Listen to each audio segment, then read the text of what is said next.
You are in a meeting. You unmute to say something important, but no one took you seriously. This happened to me all the time when I was working at Apple.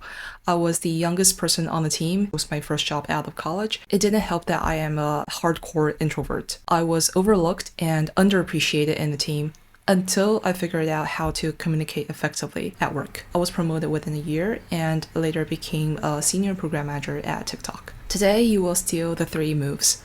The invisible meeting. The real meeting happens before the calendar invite. Most people never see it. At TikTok, I've watched so many brilliant people pitch to 50 stakeholders code and crash.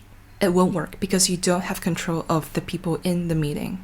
No matter how confident you sound and how charismatic and persuasive you think you are on the spot, real issues are still issues. We need to address them. My hack is to message people one-on-one before the meeting with something like this. Hey, the person you're talking to, I'm planning to do something due to something. Any concern from your side we need to address? In real life, it'll look something like this. Hey Mark, based on iPhone 16 actuals that came in this week, I'm planning to recommend increasing APAC forecast by 2x in the worldwide review this Thursday. Is marketing aligned with this, or do you have any concerns that we need to address first? This checking will show you where they stand, and they might come back with, hey, I think this will impact our metrics. Can we chat before the meeting? Or if they like what you're proposing, they'll say something like, sounds good, team's aligned. This will surface 80% of the objections privately. The real influence and alignment happens before anyone joins the meeting. The meeting becomes a confirmation, not a battleground. It still has a purpose, which is to document, formalize, and show visible alignment. But there's no surprises. For you at least. The cross-functional cheat sheet. Buy-in doesn't come from urgency, it comes from relevance. In my earlier days at Apple, I once asked engineering to reprioritize a feature for a project.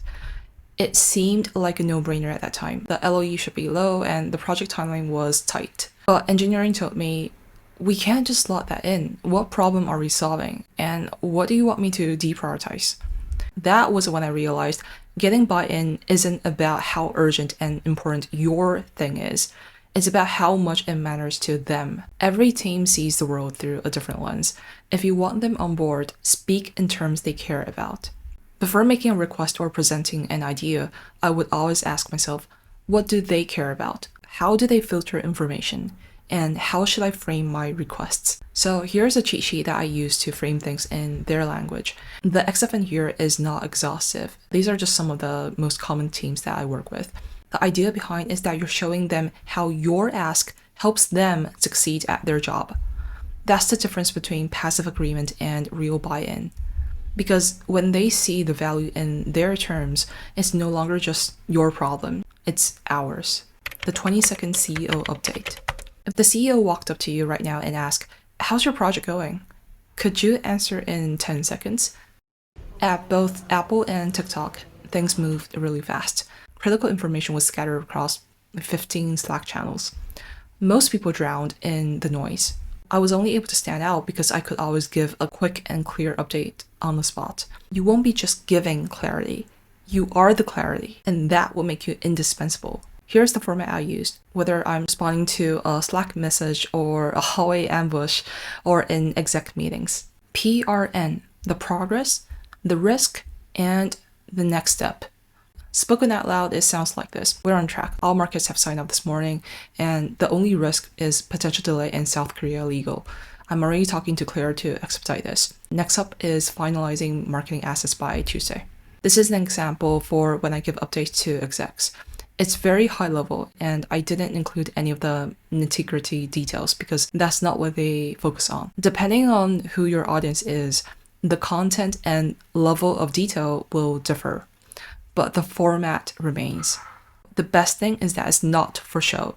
Practicing this trains your executive thinking.